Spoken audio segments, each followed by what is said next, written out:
आमको टिके शांति रे बंचिबाकू दियो, आमको टिके घर बाहर दियो। खाइबा पीबा पढ़िबा बुलिबा एक प्रकार आमर बंद हो गला। जीवन पूरा जाम हो गला। ट्रैफिक जाम पर एबे आम जीवन शैली पलटि गला। भिड़ पाई कुआडे बाहरी हेउनी कि बुली भी हेउनी।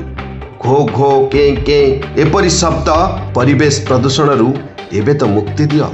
बहुत हो गला आउ नुहे। एबे तो प्रयागराज आसिबा बंद कर यार। महाकुंभ पाई जनवरी 31 रु आज जाए लगी भिड़ को नहीं विरक्त प्रकाश करिसेंती जड़े प्रयागराज बासिंदा।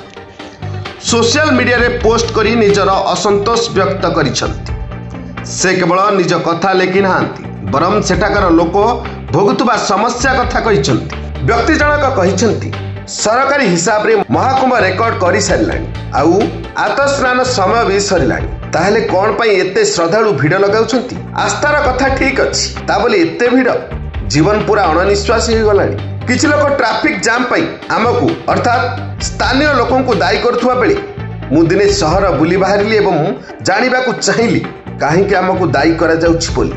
मात्र चारियाडे देखिली सबुठी भिड़, सबुठी कार बस बाइक। सेउठु मु जानि पारिली ए परिस्थिति पाई ट्रैफिक व्यवस्था ही दायी।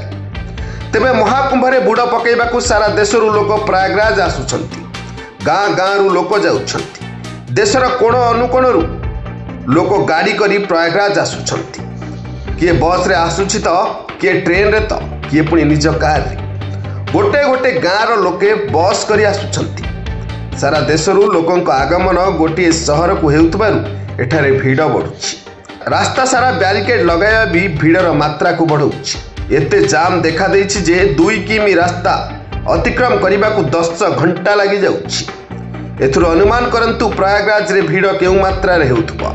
ए दृष्टि स्थानीय लोके विरक्त प्रकाश करिसेंती। Report Durga TV.